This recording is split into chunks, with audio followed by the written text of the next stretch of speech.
కీర్తనలు 85వ అధ్యాయం. యెహోవా, నీవు నీ దేశమేడల కటాక్షము చూపి ఉన్నావు. చెరకుపోయిన యాకోబు సంతతిని నువ్వు వెనుకకు రప్పించి ఉన్నావు. నీ ప్రజల దోషమును పరిహరించి ఉన్నావు. వారి పాపమంతయు కప్పివేసి ఉన్నావు. నీ ఉగ్రత అంతయు మానివేసి ఉన్నావు. నీ కోపాగ్నిని చల్లార్చుకుని ఉన్నావు. మా రక్షణకర్తయగు దేవ, మా వైపునకు తిరుగుము. మా మీదనున్న నీ కోపము చాలించుము. ఎల్లకాలము మా మీద కోపగించదవా? తరతరములు నీ కోపము సాగించదవా? నీ ప్రజలు నీ యందు సంతోషించినట్లు నీవు మరలా మమ్మను బ్రతికింపవా? యెహోవా, నీ కృప మాకు కనపరచుము. నీ రక్షణ మాకు దయచేయము. దేవుడైన యెహోవా సెలవిచ్చు మాటను నేను చెవిన పెట్టెదను. ఆయన తన ప్రజలతోనూ తన భక్తులతోనూ శుభవచనము సెలవిచ్చును. వారు మరలా బుద్ధిహీనులు కాకుందురు కాక. మన దేశంలో మహిమ నివసించినట్లు ఆయన రక్షణ ఆయనకు భయపడు వారికి సమీపముగానున్నది. కృపాసత్యములు కలుసుకున్నవి. నీతి సమాధానములు ఒకదానికొకటి ముద్దు పెట్టుకున్నవి. భూమిలో నుండి సత్యము మొలచును. ఆకాశంలో నుండి నీతి పారజూచును. యెహోవా ఉత్తమమైన దానిని అనుగ్రహించును. మన భూమి తన ఫలమిచ్చును. నీతి ఆయనకు ముందు నడుచును. ఆయన అడుగుజాడలలో అది నడుచును. ఈ 85వ కీర్తన కూడా కోరాహు కుమారులు రచించినటువంటి కీర్తన. దీని యొక్క నేపథ్యం మనం రకరకాల సమయాలలో దీన్ని గమనించవచ్చు. మొదటి వచనాలు 3 వచనాలలో కనుక చూసినట్లయితే, ఈ బబులోను దాసత్వంలోనికి వెళ్ళిపోయినటువంటి వారు తిరిగి వచ్చి ఆ దేవుని మందిరాన్ని కట్టడానికి ప్రారంభించి తర్వాత మరలా వారందరూ కూడా మంచి సంతోష గానములతో తాను పొందిన దానిని గురించి పాడుతున్నటువంటి విధమైనటువంటి కీర్తనగా మనం భావించవచ్చు. లేక హిజ్కియా సమయంలోనూ రాజైన యెషయా సమయంలోనూ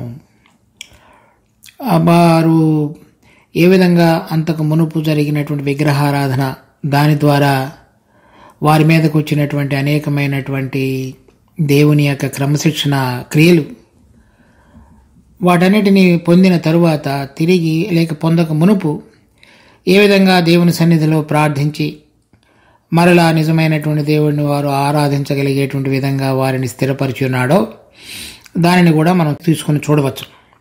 మొదట చెప్పబడినటువంటి వారు బబులోను దేశంలో నుంచి తిరిగి వచ్చిన తరువాత కనుక అనుకుంటున్నట్లయితే, అది జకర్యా పుస్తకం 8వ అధ్యాయం 1వ వచనం నుంచి 18వ వచనం వరకు, జకర్యా పుస్తకం 6వ అధ్యాయం 9వ వచనం నుంచి 15వ వచనం వరకు మనం చూడవచ్చు.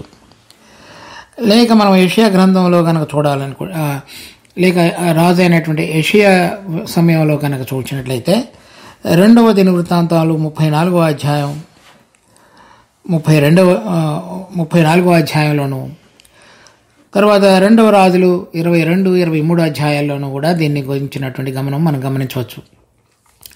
తర్వాత వీటన్నిటికంటే విశేషంగా అంతకుముందు జరిగించి వ్రాయబడినటువంటి కీర్తనలు ఇవి రాబోయే దినాలలో ఇశ్రాయేల్ దేశమంతయు కూడా మారు మనసు పొంది ప్రభు వైపునకు తిరిగి ప్రభు మరలా రెండోసారి వచ్చి వారి పాపం అంతటిని కూడా పరిహరించి వారిని చేరదీసి అది భూమిలోనూ ఆకాశంలోనూ ఆయన యొక్క రాజ్యాన్ని స్థాపించి ఆయన మహామహుడుగా సమస్తానికి మీద, మరి ఫిలిప్పీ పత్రిక 2వ అధ్యాయంలో చెప్పబడినట్లుగా మరి పరలోకములోను భూమి మీదను భూమి కిందను సమస్తము కూడా ఆయనకు మహిమ చెల్లించున్నట్లుగా ఆయన విరాజిల్లబోయేటువంటి సమయానికి కూడా గుర్తుగా ఈ 85వ కీర్తన వ్రాయబడింది. సో ఇది గతంలో జరిగిన విషయాలు.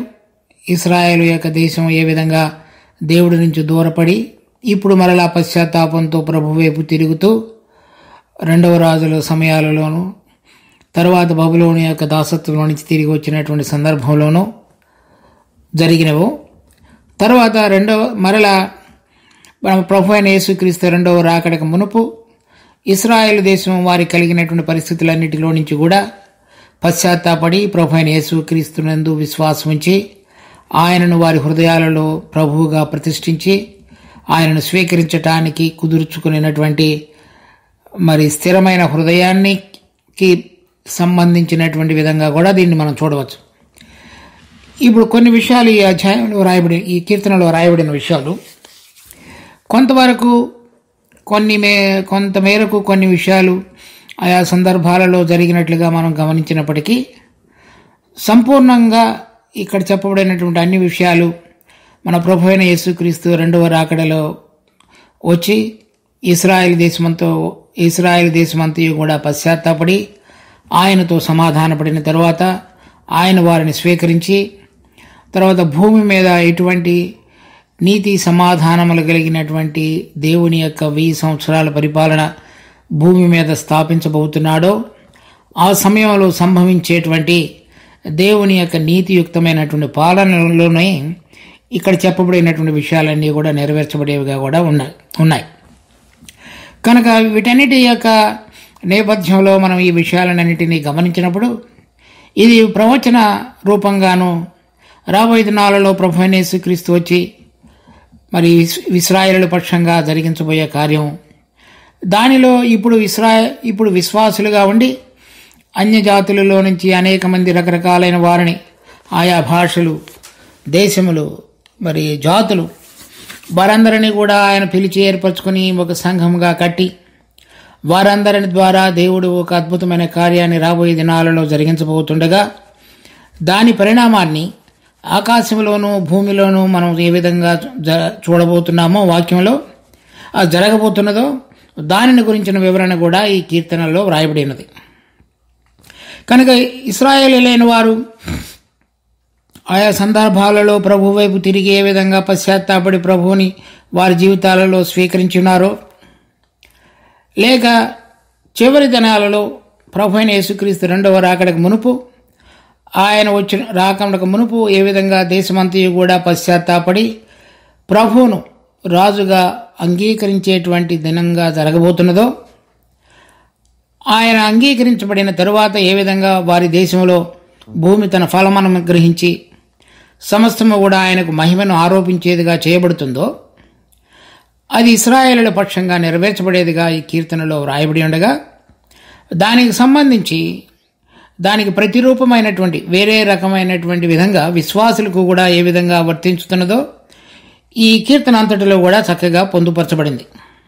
విశ్వాసులైన మనకు కూడా పశ్చాత్తాపడి ప్రభువును అంగీకరించిన తరువాత ఆయన యొక్క రెండవ రాకడకు మునుపు విశ్వాసులు అని పిలువబడేటువంటి యొక్క సమూహంలో ఆయన ఎటువంటి విధమైన కార్యాన్ని జరిగించి ఆయన మన మధ్యలో మహిమపరచబడి మనలను రాబోతున్నటువంటి ఆ రెండవ రాకడకు సిద్ధపరచబడి ఆయన వచ్చినప్పుడు ఆ రెండవ రాకడలో ఆ విధంగా ఆయనతో పాటు జీవించి నడిచినటువంటి మరి భక్తులందరూ కూడా ఏ విధంగా మహిమపరచబడి ఆయనలో పాలివారై మహిమపరచబడతారో దానికి సంబంధించినటువంటి వివరాలు కూడా ఈ కీర్తనలో పొందుపరచబడ్డాయి. చూడండి కొన్ని వచనాలు. మొదటి 3 వచనాలలో యెహోవా నీవు నీ దేశం ఎడల కటాక్షం చూపి ఉన్నావు, చెరకపోయిన యాకోబు సంతతిని నువ్వు వెనుకకు రప్పించున్నావు. నీ ప్రజల దోషమును పరిహరించున్నావు, వారి పాపమంతయు కప్పివేసిన్నావు. నీ ఉగ్రత అంతయు మానివేసిన్నావు, నీ కోపాగ్నిని చల్లార్చుకుని ఉన్నావు. మా రక్షణకర్త యొక్క దేవా, మా వైపునకు తిరుగుము, మా మీదనున్న కోపము చాలించుము. ఆ విధంగా వారందరూ కూడా పశ్చాత్తాపడి ప్రభు అయిన యేసుక్రీస్తును అంగీకరించిన తరువాత వారి యొక్క హృదయాల్లో ఏ విధంగా దేవుడు వారిని కనుగరించి చూపించినటువంటి దాన్ని బట్టి వారు చేసిన ప్రార్థన ఆ విషయాలలో అక్కడ 4 వచనాల్లో చూడవచ్చు. చూడండి, జకర్యా గ్రంథం 12వ అధ్యాయం 9-10 వచనాలు. ఆ కాలమున యెరూషలేము మీదకి వచ్చు అన్యజనులందరినీ నేను నశింపచేయ పూనుకొనిదను. దావీదు సంతతి వారి మీదను యెరూషలేము నివాసుల మీదను కరుణ నొందించు ఆత్మను, విజ్ఞాపన చేయు ఆత్మను నేను కుమ్మరింపగా వారు తాము పొడిచిన నా మీద దృష్టి ఉంచి ఒకడు తన ఏకకుమారుని విషయమై దుఃఖించినట్లు, తన జ్యేష్ఠపుత్రుని విషయమై ఒకడు ప్రలాపించినట్లు అతని విషయమై దుఃఖించుచు ప్రలాపింతురు. తర్వాత అలా ప్రలాపించిన సందర్భంలో వాళ్ళందరూ కూడా మారు మనసు పొంది ప్రభువును అంగీకరించిన సమయంలో ఇంకొక కీర్తనలో వారిని గురించి రాయబడినది. కీర్తన 118వ అధ్యాయం. ఈ కీర్తన ప్రభు అయిన యేసుక్రీస్తు రాకడకు మునుపు ఇశ్రాయేలు దేశమంతయు కూడా మారు మనసు పొంది ప్రభువును అంగీకరించిన తరువాత వారు పశ్చాత్తాపడి ఏ విధంగా ప్రభువుని అంగీకరించి ఉన్నారో దాన్ని సంతోషంతో జరుపుకునేటువంటి కీర్తనగా కూడా మనం గుర్తించవచ్చు. చూడండి కొన్ని వచనాలు. 17వ వచనం, నేను చావను, సజీవుడనై యెహోవా క్రియలు వివరించెదను. ఆ దేశం ఆ విధంగా మాట్లాడుతున్నది. ఇశ్రాయేల్ వారు, నేను చావను అంటే నేను ఈ భూమి మీద లేకుండా ఈ దేశము తుడిచిపెట్టబడవలనని అనేక అన్యజనుల దండ్లు మమ్మల్ని చుట్టుముట్టి ఉన్నప్పటికీ నేను చావను. 18వ వచనం, యెహోవా నన్ను కఠినముగా శిక్షించిన గాని ఆయన నన్ను మరణమునకు అప్పగింపలేదు. కనుక నేను బతకగలిగేటట్లుగా దేవుడు నా మీద కనికరం చూపించున్నాడు. ఆయన కోపాన్ని మానుకొని ఉన్నాడు. నేను బతకగలిగేటట్లుగా చేసి ఉన్నాడు. ఇప్పుడు 19వ వచనంలో, నేను వచ్చున్నట్లు నీతి గుమ్మములు తీయుడి, నేను వాటిలో ప్రవేశించి యెహోవాకు కృతజ్ఞతాస్తుతులు చెల్లించెదను. అంతకు మునుపు వరకు దేవుడు చేసినటువంటి నూతన కార్యాన్ని వారందరూ కూడా మరిచిపోయి దేవుని కుమారుడైన యేసుక్రీస్తును తృణీకరించి సిలువ వేసినటువంటి వారందరూ కూడా మారు మనసు పొంది ఇప్పుడు చెప్తున్నారు, మేము వచ్చున్నట్లుగా నీతి గుమ్మములు తీయడి. తర్వాత చెప్తున్నారు 22వ వచనంలో, ఇల్లు కట్టువారు నిషేధించిన రాజీ మూలకు తలరాయి ఆయను, అది యెహోవా వలన కలిగినది, అది మన కన్నులకు ఆశ్చర్యము, ఇది యెహోవా ఏర్పాటు చేసిన దినము, దీని యందు మనము ఉత్సహించి సంతోషించదము.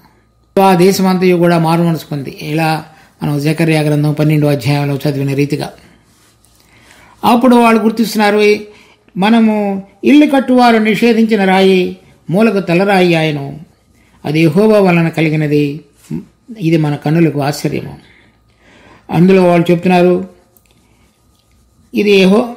ఇది యెహోవా ఏర్పాటు చేసిన దినము, దీని యందు మనం ఉత్సహించి సంతోషించదు.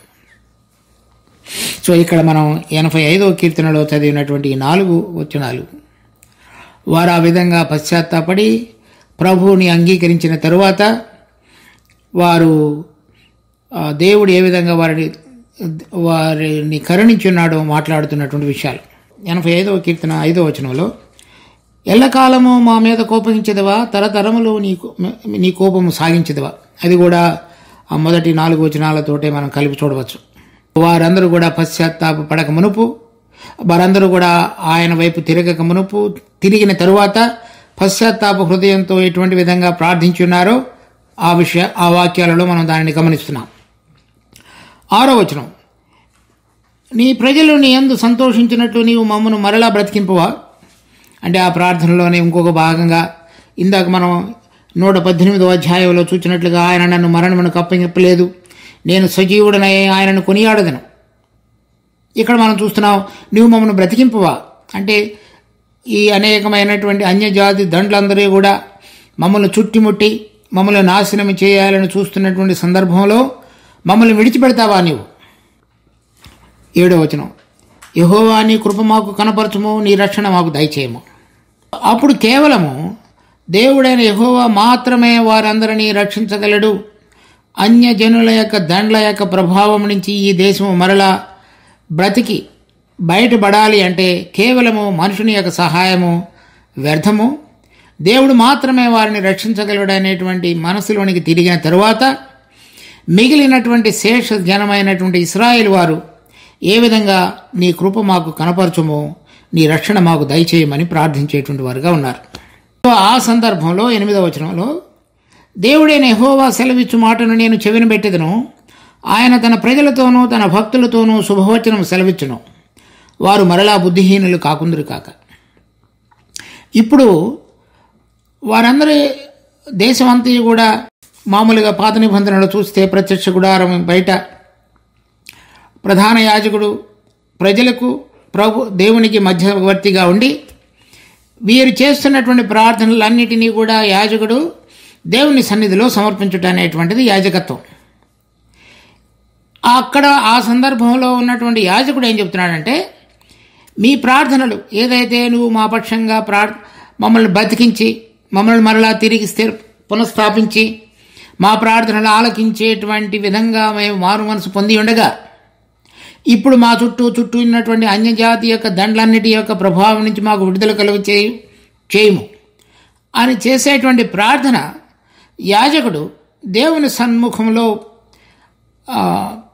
చెప్పిన తరువాత లేక ప్రార్థించిన తరువాత అతడు మరలా ఈ ప్రజలతో మాట్లాడుతున్నాడు యాజకుడు. ఏమనంటే, దేవుడైన యెహోవా సెలవిచ్చు మాటను నేను చెవిన పెట్టెదను. అంటే ఆయన నాకు ఏదైతే చెబుతాడో నేను విని చెబుతాను. ఆయన ఏం చెబుతాడు అంటే, లేకపోతే చెప్పి ఉన్నాడు అంటే, ఆయన తన ప్రజలతోనూ తన భక్తులతోనూ శుభవచనం సెలవిచ్చును.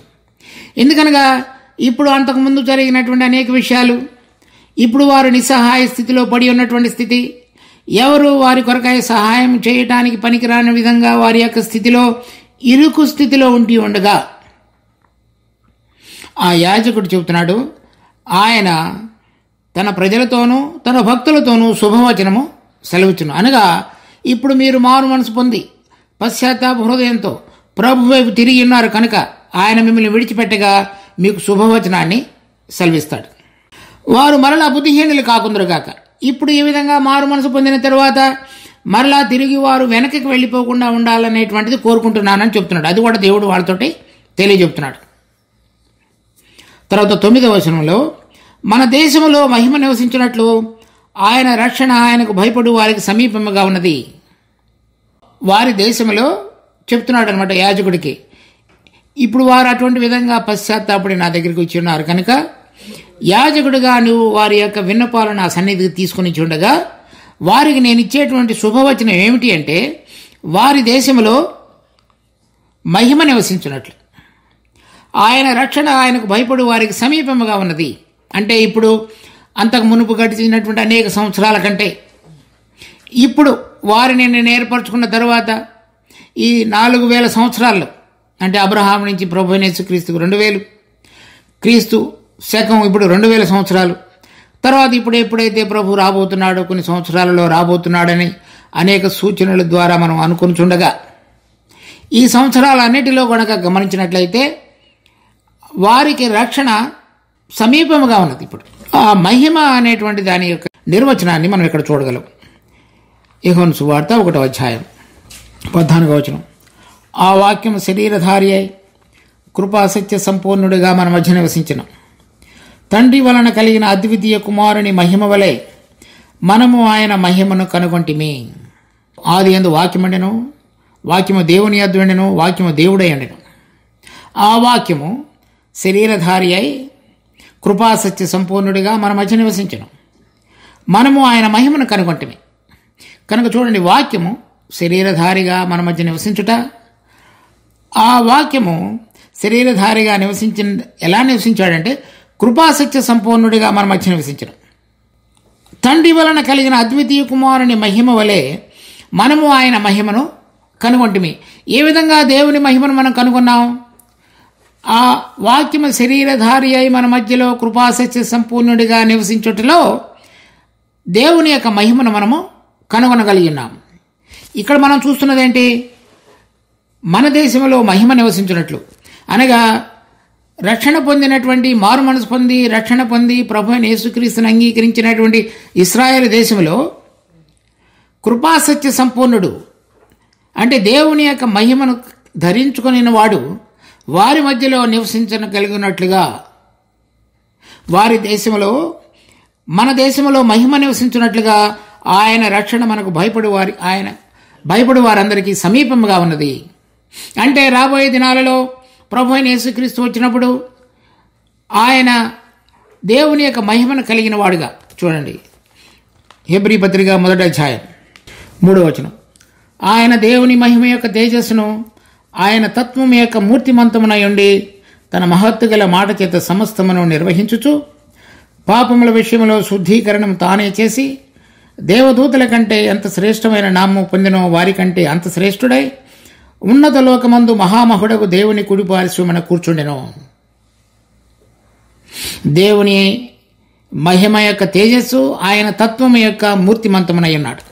ఆ మహిమ మన దేశంలో నివసించినట్లుగా మొదటిసారి మన ప్రభు అయిన యేసుక్రీస్తు ఈ లోకంలోనికి వచ్చినప్పుడు ఆ వాక్యము శరీరధారి అయి మన మధ్యలో నివసించి కృపాసత్య సంపూర్ణుడిగా నివసించి తర్వాత దేవుని యొక్క మహిమను ఆయన యొక్క జీవిత కాలంలో ఏ విధంగా మనందరం కూడా ఎప్పుడు దేవుని చూడలేని వారందరూ కూడా దేవుని చూడగలిగేటట్లుగా ఆ మహిమను, ఆ కృపా సత్యమును మనల మధ్యలో బయలుపరచడం ద్వారా మనందరం చూడగలిగేటట్లుగా 2000 సంవత్సరాల క్రితం ప్రత్యక్షమైనప్పుడు జరిగింది.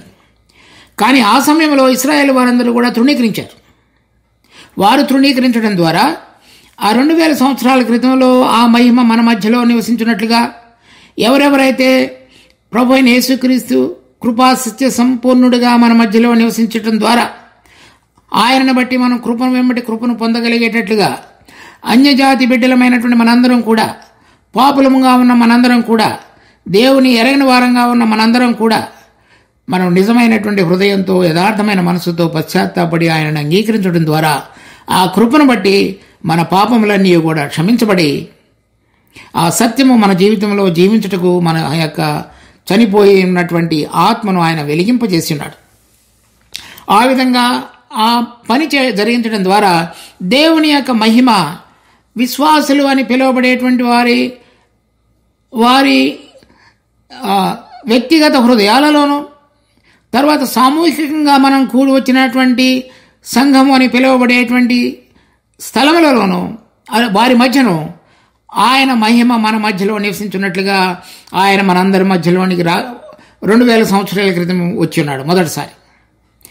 ఆ సందర్భంలో ఆయనను అంగీకరించిన వారందరూ కూడా ఆ కృపను సత్యమును పొందిన వారై ఆయన మహిమ మనందరి మధ్యలో కూడా నివసించగలిగినట్లుగా ఎవరెవరైతే ఆయనను అంగీకరించున్నారో వారందరి హృదయాలలో అటువంటి గొప్ప కార్యమును ఆయన జరిగించున్నాడు.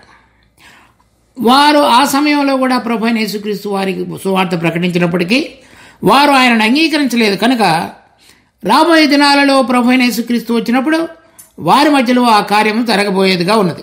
10వ వచనం, కృపాసత్యములు కలుసుకొనినవి, నీతి సమాధానములు ఒకదానికొకటి ముద్దు పెట్టుకున్నవి.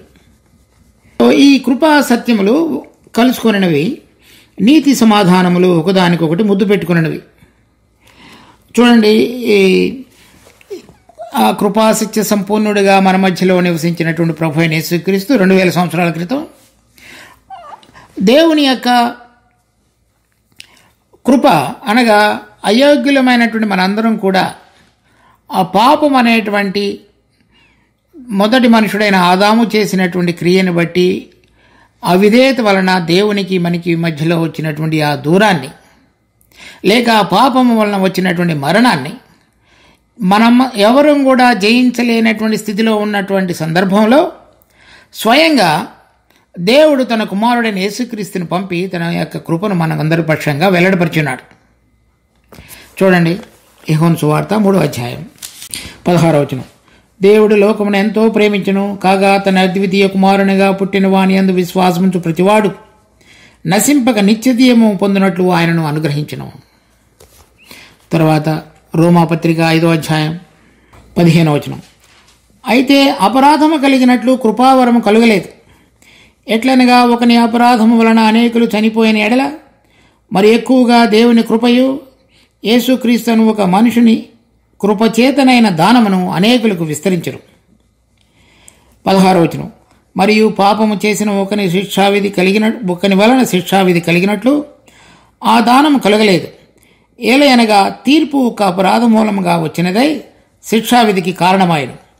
కృపావరమైతే అనేకమైన అపరాధముల మూలమున వచ్చినదై మనుషులు నీతివంతులుగా తీర్చబడ్డటకు కారణమాయను. ఆ విధంగా అయోగ్యులము, అపరాధులము, దేవునికి దూరస్థులము, శత్రువులుగా ఉన్న మనలను పాపము ద్వారా వచ్చిన మరణం అనేటువంటి బంధకము నుంచి విడుదల కలుగు చేయటానికి దేవుడు మనలను ప్రేమించుట అనేటువంటి దానిని బట్టి తన కుమారుడిని సశరీరుడిగా ఈ లోకంలోనికి పంపించున్నాడు. ఆ పాపమునకు చెందవలసినటువంటి శిక్షను ఆయన మీద వేసి తన ప్రేమను మనకు బయలుపరుచున్నాడు. అదే కార్యమును రాబోయే దినాలలో ఇశ్రాయేల్ వాడు కూడా గుర్తించగలిగేటట్లుగా చేయబోతున్నాడు. ఇప్పుడు అది మనకు ఎంతో ధన్యత, మనకు అనుగ్రహించబడి ఆ కృప ద్వారా మనం ఉచితంగా రక్షణ పొందగలిగి పాపులమైన మనందరం కూడా నిజమైనటువంటి దేవుని ప్రభువైన యేసుక్రీస్తు ద్వారా ఎరగగలిగినట్లుగాను ఆయనతోటి సరైన సంబంధంలోనికి రాగలిగినట్లుగాను చేయబడ్డాం. తర్వాత కృపాసత్య సంపూర్ణుడు, మహిమ అంటే ఆ రెండిటి యొక్క మిళితమైనది. ఆ సత్యం అనేది ఏంటి అంటే ఎవరెవరైతే పాపం చేసి ఉన్నారో వారందరూ కూడా చనిపోవాలి. కానీ మరి అటువంటి క్రియను, ఆ పాపానికి చెందవలసినటువంటి శిక్షను మనం వేయకుండా ఆ దానికి చెందవలసినటువంటి ఆ పరిహారాన్ని చెల్లించడానికి అవసరమైనటువంటి దానిని తన కుమారుడైన యేసుక్రీస్తు మీద ఆయన వేసినాడు.